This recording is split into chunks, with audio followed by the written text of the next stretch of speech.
మనకి ఆస్తి లేకపోయినా కానీ, ఐశ్వర్యం లేకపోయినా కానీ, డబ్బు లేకపోయినా కానీ, ఉన్నతమైన పదవుల్లో ఉన్నతమైన జాబుల్లో లేకపోయినా కానీ, ఒకరికంటే లేని స్థితిలో ఉండేవారంగా ఉన్నా కానీ, మన హృదయం శుద్ధిగా ఉన్నప్పుడు, ఆలోచనలు, తలంపులు, మాటలు, క్రియలు మంచిగా ఉన్నప్పుడు దేవుడు మనం చూసి ఇష్టపడేవాడిగా ఉంటాడంట.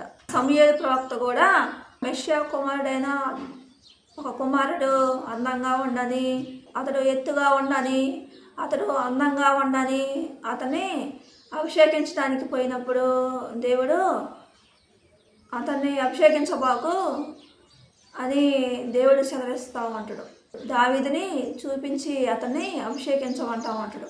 ఎందుకంటే దావీదు హృదయం, తలంపులు, ఆలోచనలు, చూపులు, మాటలు, అతని క్రియలు మంచిగా ఉన్నాయి కాబట్టి దేవుని దృష్టిలోని దేవుడు అతన్ని రాజుగా ఎన్నుకునేవాడుగా ఉంటాడు. సమూయేలు ప్రవక్తతోని అతన్ని అభిషేకించమని చెప్తా ఉంటాడు దావీదు రాజుగారిని.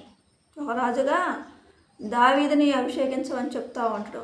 దేవుడు మన హృదయాంతరంగాలను ఎరిగిన దేవుడు.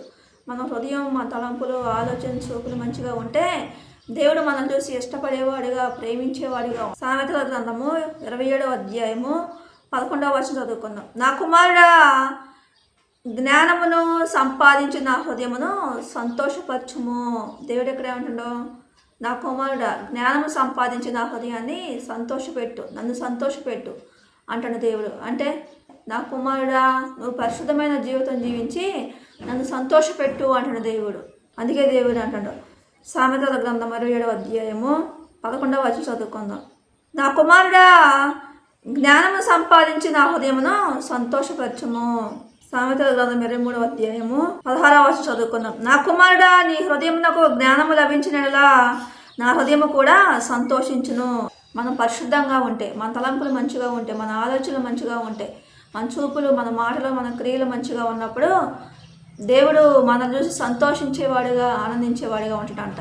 మనకి ఆస్తి లేకపోయినా కానీ, ఐశ్వర్యం లేకపోయినా కానీ, వెండి బంగారం మనకు లేకపోయినా కానీ, ఉన్నతమైన పదవులు, ఉన్నతమైన జాబులు మనకు లేకపోయినా కానీ, అందహీనంగా ఉన్నా కానీ, మనకి అవయవాలు సుందరంగా లేకపోయినా కానీ, మన హృదయం మంచిగా ఉంటే, పరిశుద్ధమైన జీవితం జీవించే వారంగా ఉంటే దేవుడు మనం చూసి ఇష్టపడేవాడిగా, దేవుడు మనల్ని ప్రేమించేవాడిగా ఉంటాడంట. దేవుడి కొద్ది మాట